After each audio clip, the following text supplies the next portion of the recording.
Good morning, good afternoon, good evening. Wherever you are in the world today, you're on the Way New Way here on YouTube being live streamed.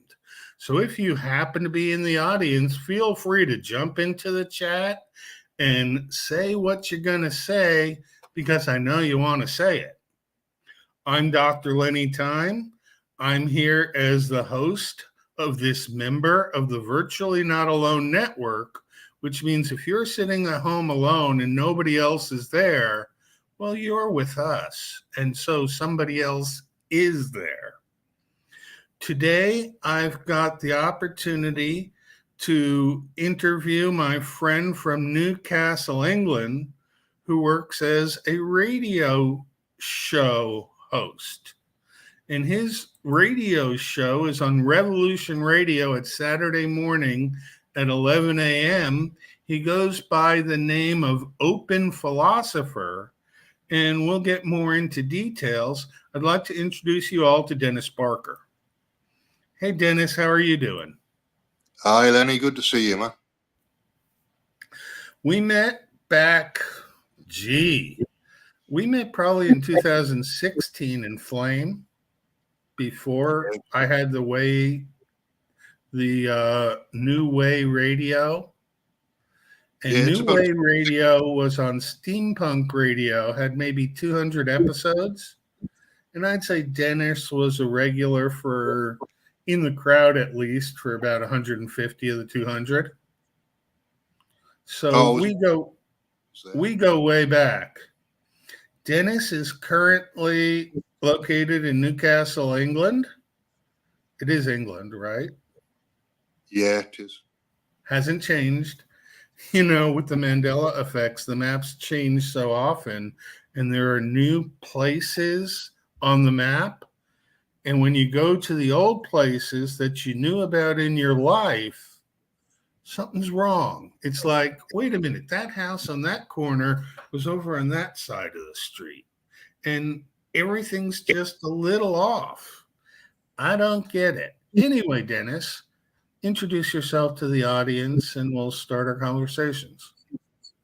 All right. Well, as Lenny was saying, I do the radio show on a Saturday morning on revolution.radio, 11 o'clock Studio B. My only qualification for being a radio show host on a philosophy topic is I used to hang around at Newcastle Philosophy Society for a little while, a few years. And I ran a group there called Hidden Philosopher.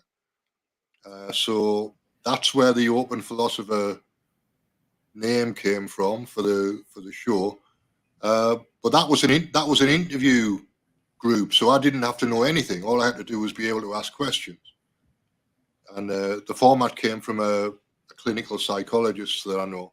He set the group up, and then for some reason it wound down to about 3 people. And when it wound down to 3 people, he moved it to an upstairs room in a Turkish restaurant. So we had the attic room in the Turkish restaurant for a while, and he couldn't get it moving again. So he gave it to me, and I moved it to a bar, and then it started to move again. Because we were 6 o'clock on a Tuesday evening in a bar called The Carriage, just outside of Newcastle city centre, and we picked up a little bit of steam there, and I got it up to about 13 people, which is not bad for a Tuesday evening in a bar. No, it's rather excellent. I work in a space called group theory. And group theory in chemistry has to do with the positioning of atoms and molecules. Right. But one of our colleagues, Karen Pazeski, and I created what we call sociochemistry, where we take sociology as a soft science and compare it to chemistry as a hard science. And it fits in because you've got psychology, sociology, economics that are all related, and you've got biology, chemistry, and physics that are all related.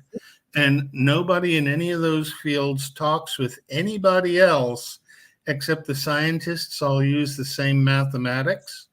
So it's a whole puddle of confusion. And basically, each science is standalone in their view of the world.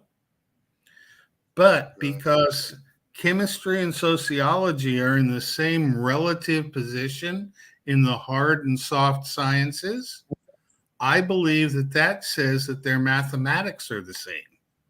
And so group theory in chemistry uses derivative calculus, matrix algebra, spatial relationships, sacred geometry, and other things that all that math that's been derived in chemistry based on balanced equations should work in sociology on human scale.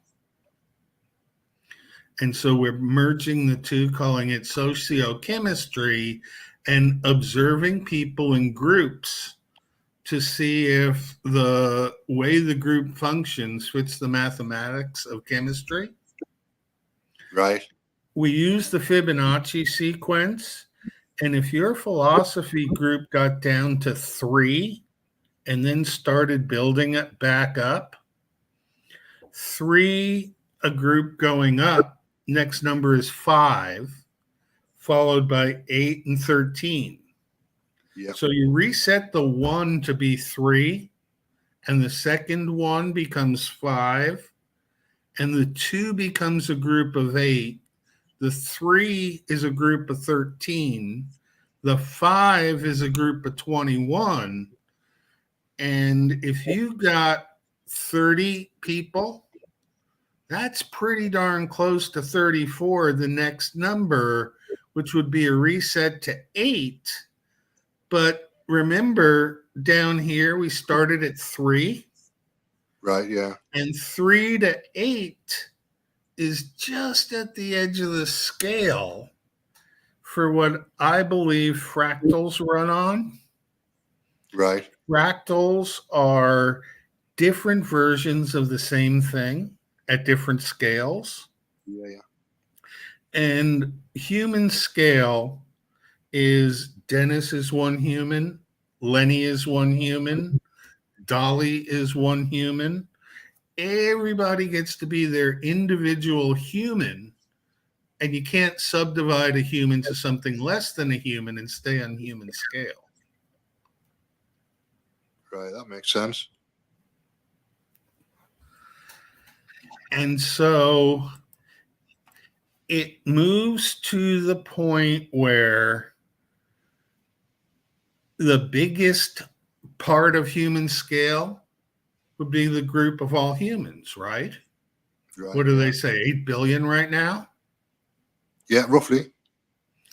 And so in moving from 1, just you and I, to 1, the group of 8 billion humans, is the range of human scale. Right, got you. Anything bigger is a second order or third order or fourth order human scale. And those are groups. Right. Anything smaller is, well, we can see down to the small of a grain of sand or a grain of salt or very small bugs.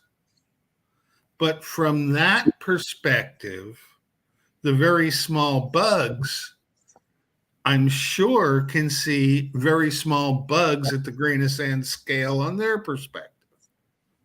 Yeah, they would go down another level, yeah. Yeah. And so from 1 down to grain of sand is like a factor of 3.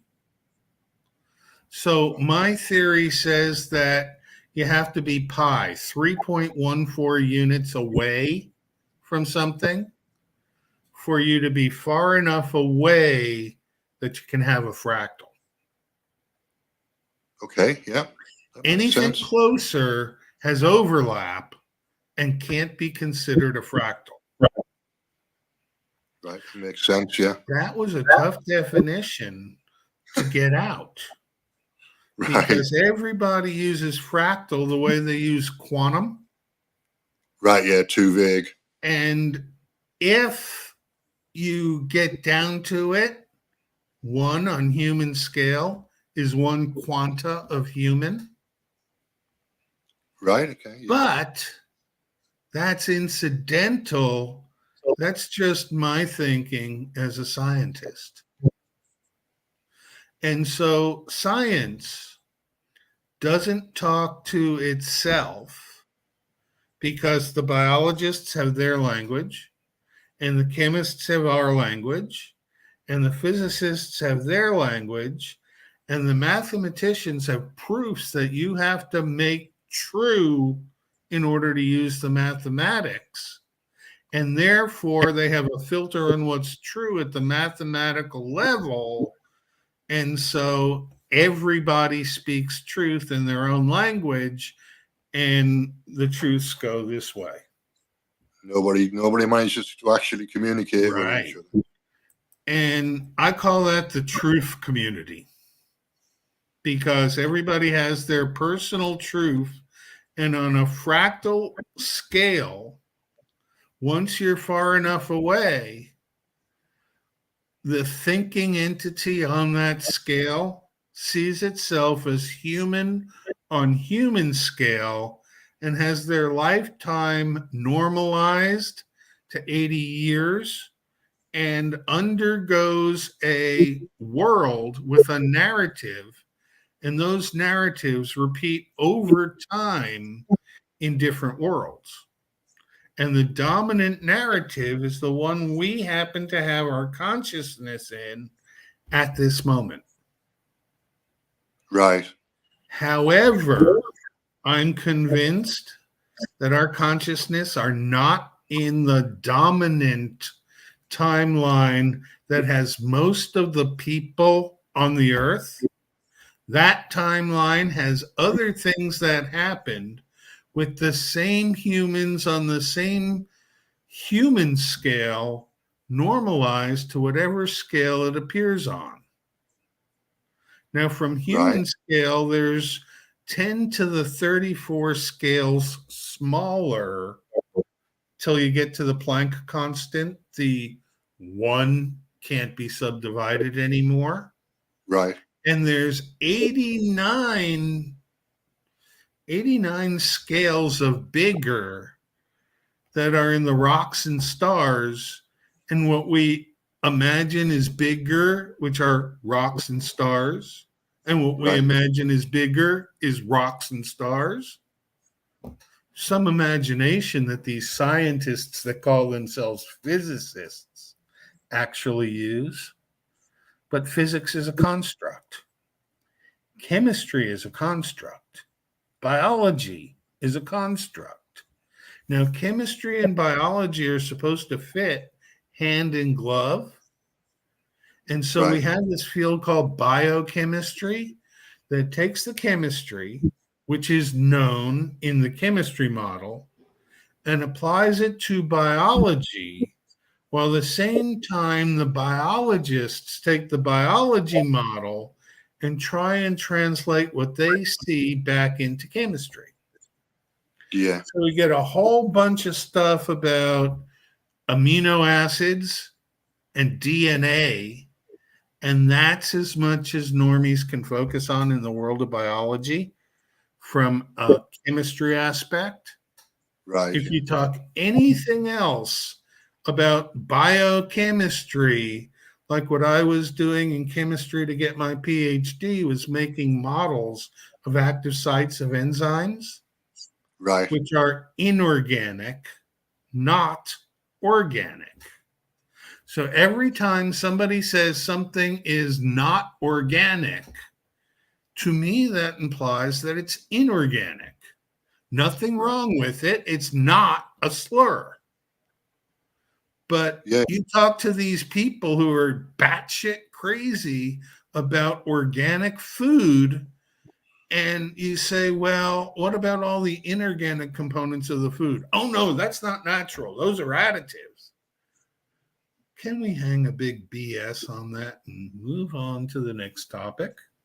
Because metals metals that are in the middle of the periodic table, called transition metals, operate in the function as catalysts.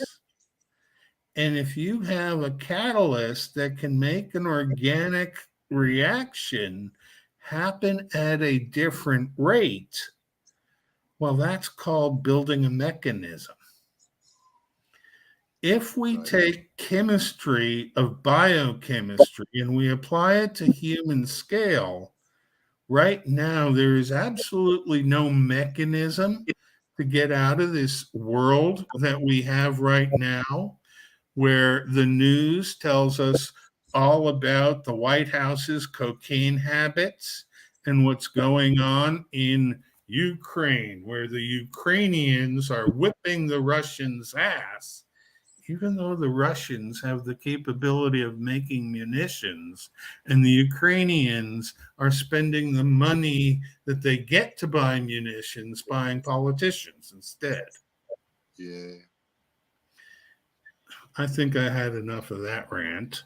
Your turn. What's going on from the British perspective of the Ukraine war with Russia? Well, if you talk to people like I do fairly regularly, everybody just repeats the dominant narrative. So it's difficult to get past the Putin is evil narrative. You can do it, but it takes a bit of time. And the Ukraine is winning narrative, which neither of which are particularly correct. I think there's a lot more subtlety to this. Even though it's a war, there's a lot more subtlety to it than good versus evil. It's not cowboys and Indians, and nobody's wearing black hats or white hats, as far as I can see. It's more complicated than that. But yeah, the narrative is definitely Ukraine's winning, but I don't see it personally.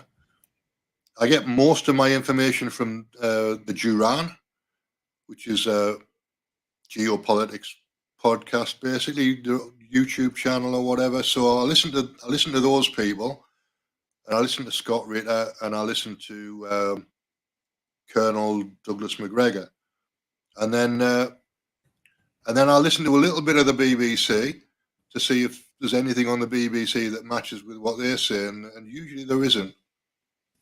So I tend to discount the BBC at that point. But in the end, we'll just see it's a fog of war. The first casualty of war is truth or truth, depending on how you spell it.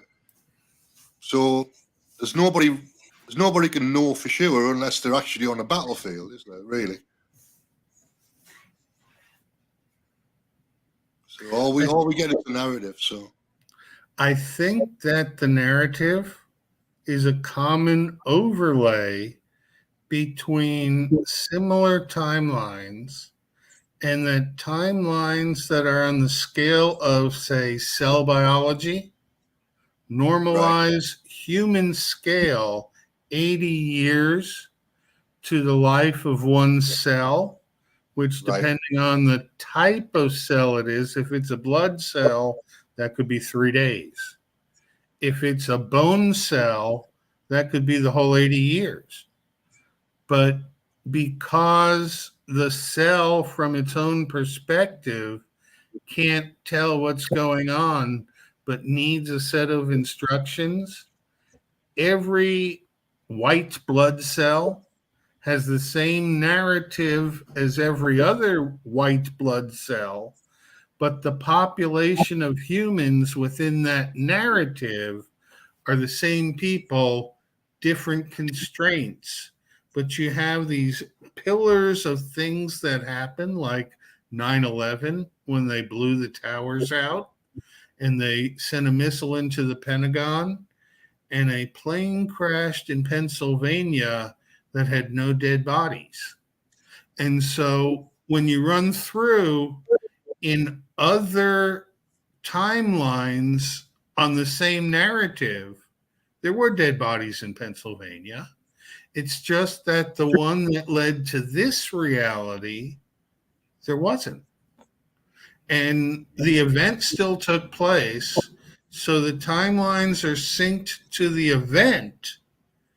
But now we have this thing called the Mandela effect that you go backwards in time and things seem to have changed. Have you ever seen? Oh, go ahead. Sorry, go ahead.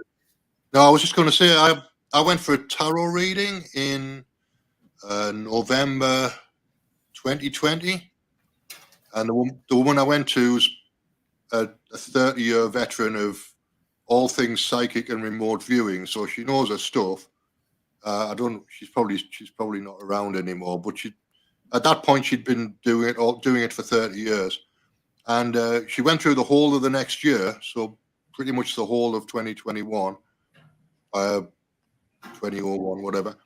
And she told me not to fly in August and September because it wouldn't be safe to fly. So I was heading out to New Zealand at that point, and she said, look, you're going to want to extend your trip to New Zealand, but if it gets to August and September, get back before then because it won't be safe to fly.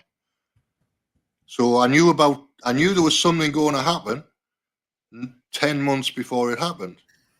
I just wasn't sure what exactly it was going to be, but I knew there was going to be something involving planes happening because I'd been told in a tarot reading 10 months before. So if a tarot reader can do that, then I'm not sure why the CIA can't do that.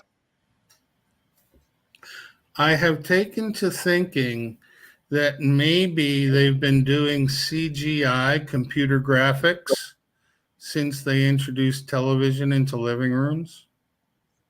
Right. And so a lot of the events that we have in common because they happened on our watch in the world didn't really happen. It's just the narrative.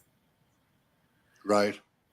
But they have disappeared quite a lot of deep thinkers from the 1920s, 1930s era. Blavatsky, Walter Russell, Gurdjieff, and Ouspensky, Royal Rife, all sorts of interesting people. And now that we are approaching our elder years, where's Buckminster Fuller or Linus Pauling or people that we grew up with, Rod Serling even? Yeah. We respect them for what they told us. And yet, nobody in the new generation of adults who are in their 20s and early 30s has ever heard of these people. But they can tell you who Bill Gates is, little thief that stole all the ideas to put together microchip. Sorry. I'm not allowed to say that, am I? I'm sure you can get away with it. Now, the TikTok generation isn't going to know who Buckminster Fuller is or Helena Petrovna Blavatsky at that point. Not unless we can get on TikTok and tell them about it. Which, would be a new way. And so it's well within the realm of possibility now that we've brought it up. And if some enterprising TikToker is watching this YouTube video and wants to cross platforms and come on for an interview, I would really like that. And my YouTube stream is sending people like Call Me Chris. Shout out to Call Me Chris. What a funny video she can produce. She's a character actor. And she has characters that the more you watch, the more you see the same characters. And she just makes fun of the social order. It's all with K's. KALLMEKRIS. And, if you use the @ symbol, you can find what's going on there. And I'd love to have her on for an interview just like this, where we cross platforms and get it so that the older generation is talking to the younger generation without the filters that society has put in and then codified in the term school? Yeah, well, I used to hang out at the Philosophy Society, the Theosophical Society, and not the Philosophy Society, the astrology group that I used to be part of.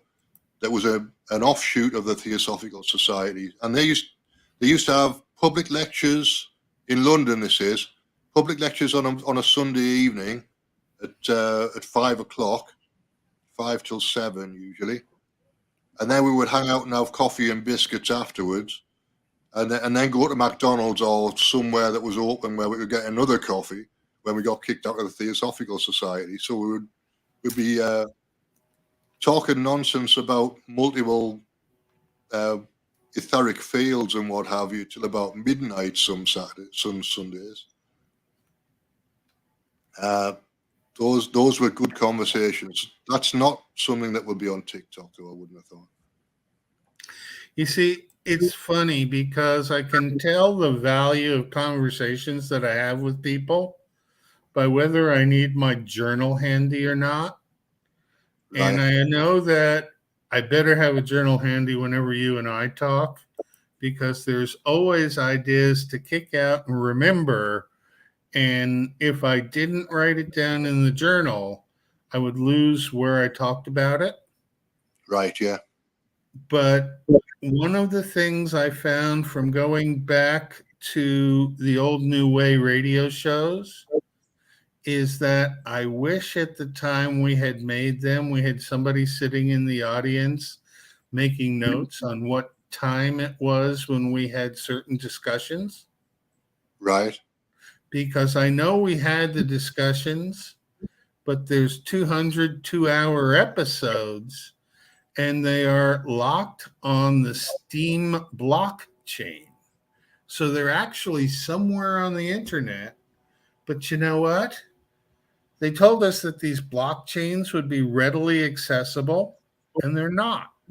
They might be there, but unless I have a computer programmer whose skills are beyond my basic computer programming skills, I have no idea how to access a blockchain, and yet that's what they're selling us. That is the way that cryptocurrency is definitely provable. And I'm sorry, if it's provable and it's sitting behind a locked blockchain that I can't get to, it's not provable. Yeah, Go. No, I was just going to say that the problem I have with blockchains is that you need a private key to get access to them, and I'm likely to lose a key or forget where I've stored it or whatever. So that would be my issue with it. But yeah, if they can figure out the user interface for it and make it easy, then I'm okay with it. But if there's any chance of me losing a key, you can guarantee it's going to happen. So, and to me, my generation keys were things that were physical, that you put into a door and twisted. And so to have something called a key that is a string of 30 letters, yeah, you're right. Where would I put it that isn't on my computer? And if I write it down in the journal, I'm now 25, 30 journals beyond when we were on the radio show.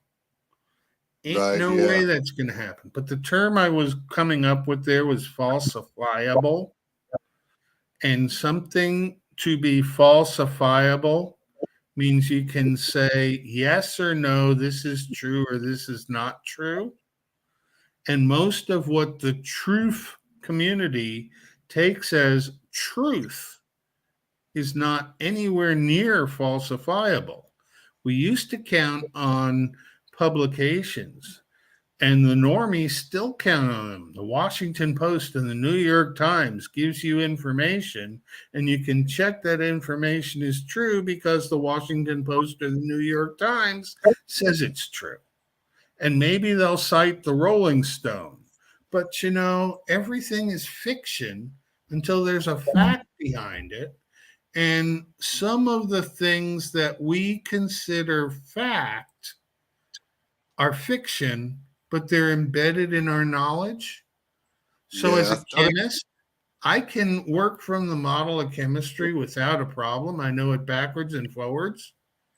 But I need somebody like you who can say, hey, wait a minute, that doesn't quite work. And then I'm on to where the chemistry breaks down. But if I don't have somebody from outside telling me the chemistry is breaking down, why would I think it's broken? I tend to assume that everything's a little bit foggy. Most things, if you look at them closely, they tend to just disintegrate. They'll dissolve because there'll be nothing there. If you look closely and then keep looking, everything dissolves in the end. It's a matter of change of scale. And if you look on human scale, and it dissolves because it's at a scale that involves a group of 1.5 million people, like AARP. How far away is that group of 1.5 million from any individual like Dennis or Lenny? And how many layers of Fibonacci is it up to that scale? Because, well, 1 million in Fibonacci scale, let's see, 1,000, well, 144 is 12. Yeah. That's an easy one to remember because 12 times 12 is 144. And people can grasp that. But beyond that, if you count how many the sequence number is of the Fibonacci number, what you find is that when you get into the 30s, you're about up to the billion stage. And that, remember, we said there were 8 billion people in the world. Yeah. So let's just arbitrarily say 38 is the scale of upper human scale in counting, where 1 is 1, and then 1 is 2, and then 2 is 3, and then 3 is 5. Yep. You know how it goes. Anyway, the idea that at those bigger scales, things work the way we know they work in nature is totally false, because we've got a different function called the doubling function. 2, 4, 8, 16, 32, 64, that took off and was way higher limit than Fibonacci. But up there in the billions, Fibonacci and the doubling function cross. So now the doubling function is a lower upper limit than Fibonacci is. Right. And the doubling function is you put energy in, you get that much energy back out. Wait a minute. That's physics of conservation of energy, isn't it? Sounds like it. But it's based on a doubling function when Fibonacci is a lower energy function. And so, given the choice of expending lots of energy or not as much energy, which would you choose, doubling function or Fibonacci? The doubling function, if it's going to make it easier. Right. And later on down the road, when you get big enough, the doubling function dominates. But on nature scale, nature works on Fibonacci. Right. And that's the upper limit of anything natural on Earth. Right. Yeah. Science doesn't get that yet. Ooh. In fact, if you get it, you and I might be the first and second people to have gotten it. Well, but I don't think so. I might not have got it all. But I've got most of it, I think. It's a different way of thinking, though, Lenny. And the fact that we're doing this thinking on YouTube means that other people can watch it and get it too. So we can have a discussion about it at a later time when everybody's thought about it. But there's too many distractions to think too deeply about anything right now. So I had another question that I wanted to ask you because the information that I get here is filtered for Americans and we don't get the true story. Right. But it's my understanding that the Netherlands government has just fallen I think the and Prime Minister resigned. Yeah. and that the issue behind what they fell from has nothing to do with the Nord Stream pipeline, which is what we Americans have been getting, but rather has to do with immigration policy. From your perspective in England, can you talk to me for about 5 minutes about European and British immigration policies? Right. Well, I can do my best. I know that from my point of view, I'm in the north of England. I'm not too far from the Scottish border, and most of the immigration stuff that happens in England happens in the Channel. It happens in the bit between France and England. It's about 25 miles between France and England, maybe a bit longer depending on which bit of France you start from. But that's the way the boats come over. So there's an issue with small boats full of more people than we'd like to have over here. I know a lot of people who are very concerned about immigration. To me, it's just people. I don't really worry all that much about it, but some people are very defensive about the country, and they only want people here who've been born here or whatever. There's a lot of different approaches to it. I know when I was in London, there's issues in London with people from multiple cultures trying to mix together and get on with each other. That always causes a bit of consternation. You've got the Greeks and the Turks from Cyprus live on the opposite side of Green Lanes in Haringey, so they both fled from the war in Cyprus. Basically, the Turks invaded Cyprus in the early 70s, and then the population of Cyprus moved to London, or a good chunk of it. But so instead of having a dividing line on the island of Cyprus, there's a dividing line along Green Lanes with the Turks on one side and the Greeks on the other. So it becomes like you just take the whole thing with you in your head in the end.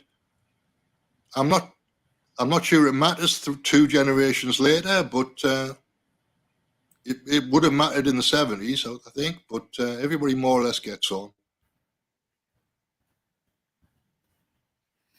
Okay. Yeah, the small boat problem is the main problem for Britain. And what's the deal going on in the Netherlands, though? I'm not sure about that, Lenny. To be honest, I know the main guy, the Prime Minister or Premier or whatever he's called, has just resigned. But it's a coalition government, so they come and go. It's been the same main guy as the figurehead for 13 years. I think he's been there, but there's been lots of different coalition governments. So he's had to negotiate with the left and negotiate with the right, and he's managed to come up with coalitions that include both sides along the way. So I'm guessing he's resigned completely now. What he's saying is that he's retiring from politics. So I'm not sure whether he will. There'll be a couple of prime European. Well, there's a NATO heads jobs coming up next year, and the EU commissioner's jobs coming up next year. So he's maybe positioning himself for one of those two, or he could be genuinely retiring from politics. There's no way to know at the moment. Right, I understand that. I know that another thing they tell us is that it's all about the protest of the farmers, and the farmers in this world are getting screwed, but that's by all governments against all farmers. And so I don't see a way around it in this narrative unless all governments fail. And that would make a really, really good LARP if all governments failed and we had to LARP what would happen when that happened. But that's way too complicated and would require way too much thought when we really can't get there from here. And I prefer to put my thought into LARPs that have a place to go. So the current LARP that I am running is a LARP to build a LARP. Right. Yeah. And so the idea is that the people who are characters in my LARP now will be invited to play characters in the next LARP, but those characters will have conditions on the characters. And it's important for the character actor to keep the conditions on the idea that they're playing the role and they want to stay in character. Right. And when they break character, well, I just watched one of the greatest episodes of breaking character by comedians. It was on the Carol Burnett show. Right. And Carol Burnett, Tim Conway, Dick Van Dyke, and Vicki Lawrence were sitting on the couch in that family room where Tim Conway is the idiot's son. And he starts telling a joke about elephants. And every character on stage lost it. The joke was so funny that they couldn't it took like 5 minutes to get the joke told for a 30-second joke, because every time Tim Conway opened his mouth, somebody would lose it in the first 3 sentences. He was so good at being within that character. Yeah, it's talk. Yeah, people used to talk to camera at one point. Nobody really does the talking to camera thing very much now, but that's like breaking the fourth wall, it's called, isn't it? It's like talking to the audience when you're on stage and explaining the plot. We'll have to build that into the LARP that's coming in the fall. I've got it set where if I can release that LARP at the equinox, if I've got everything staged properly from this LARP, we will have some serious fun in building something completely outside of the ordinary. But if I introduce any part of it before I've got all my ducks in a row, that part will be lost before we get there. Right. And my model of the system as it works now is as soon as it hits the radar screen, we've got a major game of whack-a-mole. Right. And if we can stay under the radar screen, that is by having our group size be less than what can be seen by the mega group that's watching us, right, we are in good shape. And so here I am on YouTube, and I'm watching a friend of mine, thumbs up for Grim Grizz, go through his monetization review on YouTube. And to tell you the truth, we need to find a way to murder corporate people. Right. I know people can murder each other, no problem. They do it all the time in Chicago or London or wherever they're doing it. But damn, if the Citizens United ruling in the United States Circuit Court didn't make corporations into people for we the people. So I think that same decision made it so that humans aren't people anymore. And so we are not bound to the law of we the people because we are not including corporations, but the legal system has decided that corporations are people. So the only valid conclusion is we're not people anymore. Yeah, it's an interesting thing what they did with that.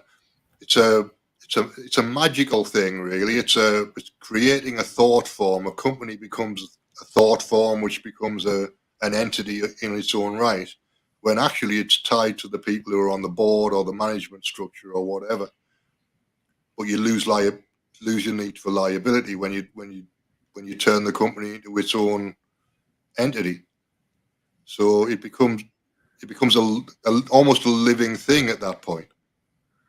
There is no reliability there because nobody is the go-to person to take responsibility because the group has gotten too large. Yeah. And if you have a large group with a small group running the large group and a smaller group running the larger group, and it all funnels down to one entity, are we talking Gates or Buffett or Soros? Yeah, it becomes it's like it's like Bill Gates with a joystick controller on the whole world, really, isn't it? He's got tentacles in every direction. And there's nothing you can do about it because once you've checked the box to get the service over the internet, somehow you're legally liable as if you gave your full signature and had it notarized. Yeah, it's tricky. I always look for the man with the most vivid imagination to look for the cause of these things. My principle with a radio show and with my life at the moment is imagination creates reality. So if you want to know what the cause of a particular situation is, look for the person with the most vivid imagination. That's why I believe that everybody's on their own timelines. And I like to play on words so that when you see timelines as a word, that kind of puts you on my specific timeline. So we have timelines that are not at all timelines. They're creations coming out of this unique individual. And then we've got narratives, which the narrative is something that we as humans absolutely have to start affecting. And the best way to affect that timeline is to ignore it and do whatever you do with your time because it's all nonsense, isn't it? Yeah, I mean, the way to create the new narrative is to have the conversation as if the new narrative exists. Make the assumption that it already exists and then have the conversation based on that assumption and just ignore the rest of it. And that'll generate the energy that needs to happen to move the new narrative forward, to bring it into existence. Do you remember the Peter Sellers movie, The Mouse That Roared? Yeah. It was about a fictional place called the Duchy of Grand Fenwick. Yeah. And he had come up with the idea that he could be, well, I'll call it the Grand Poobah, but that's a Flintstones term. That's not a Duchy of Grand Fenwick term. But he figured out that if he declared war on the United States and then settled, they would pay him money for the peace and he'd get rich being on the dole from the United States government. And it's a 2-hour movie, and Peter Sellers is a very, very good comedian. Yeah, I've got Flash forward to what's going on today and tell me that that's not Zelensky's story. Well, Zelensky was a comedian playing the role of a comedian that became president. Yes. And then he became president. So, and then he declared war on Russia. And they tell me that Tom Cruise was the actor in 2022 that made the most money. He made $100 billion, But didn't Biden give Zelensky $8 billion? Wouldn't that make Zelensky the highest paid actor for 2022? It would, yeah, depending on where he's squirreling the money away. I think he's got multiple houses in multiple countries at the moment. Not only that, but I think it's gone to multiple politicians over those multiple countries, and that really a good portion of that just went in the funnel to McDonnell Douglas, Boeing, and the war machine. Yeah. Getting back to Peter Sellers, so I've got 2 biographies of Peter Sellers that I started reading. I got about 50 pages in, and I need to finish those at some point. So that's. I bet he was quite the character, because he was a great character actor. He was, yeah. Obviously, I don't know him, but I knew somebody who did know him. I knew a guy called Reg who was running a TV studio in London. And I remember him telling me a story about going to a seance, like a mediumship thing in a private house. Peter Sellers and Britt Eklund were both there, and he didn't give me the details, but I think there were dramatic things happening in that particular situation that he certainly didn't forget the fact that Peter Sellers and Britt Eklund were both there. Yeah, very good. I noticed that we're coming up to an hour. Would you like to do a little bit of branding for yourself and tell people where they can find your stuff? Oh, you can find me all over the place. The radio show is called Free Association Radio Show. So if you put that into Spotify, you'll find me. If you put it into Rumble, you'll find me. If you put it into Audible, you'll find me. There's like the podcast I do. The main show is the Saturday show, and then I do odd bits and pieces. I normally, like, if I'm watching something and it's research, then I'll post it on the podcast, and then I either use it or don't use it on the Saturday, depending on what mood I'm in. But I've usually got backup research that I've already posted. So you just look for Free Association Radio Show or Dennis Barker or Radio Projects almost anywhere, and you'll find me. This weekend, the weekend past, on Saturday, your show was about weapons, biological weapons. Yeah, bioweapons. And it was one of the first shows that I've heard in a long time that drew my interest in instead of repelling my interest. Right. So I want to thank you. All right. Well, I was trying to kind of combine multiple things. There's like multiple different levels of the show. There's always a bit of psychology involved somewhere. There's always a bit of philosophy involved somewhere. And then I put the geopolitics in every now and again. Usually I'm using other people's material for a lot of it, but I'll put the psychology and the philosophy around it. And just it puzzles me how much of what we're actually seeing in the world is real and how much is projected childhood trauma. I think a lot of it is if we had leaders in countries that had been through a bit of psychotherapy and understood themselves a bit better, they wouldn't project their own childhood trauma onto the rest of the world and start pointing guns at people. So that was kind of what came out of Saturday for me. I think the British rock band The Beatles said it best. Nothing is real, so there's nothing to get hung about. Yeah, no, I agree with that. But the drama's hung on childhood trauma. We all think it's real when it's happening, but then if you get down to it, if you find a way to shift whatever that thing was that got under your skin when you were a child, then the drama goes away. The drama dissolves, and then you don't need to point a gun at anybody.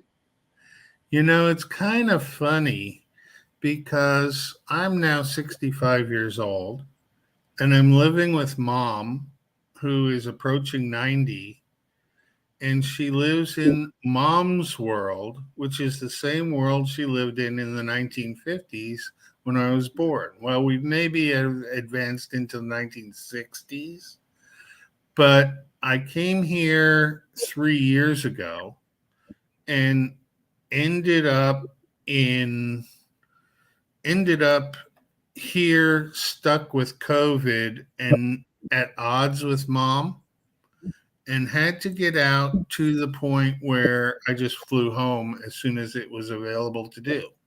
Yeah. Home is California. I'm currently in Florida. So I get home and I become caretaker of a woman who is suffering from some physical disabilities that have impacted her.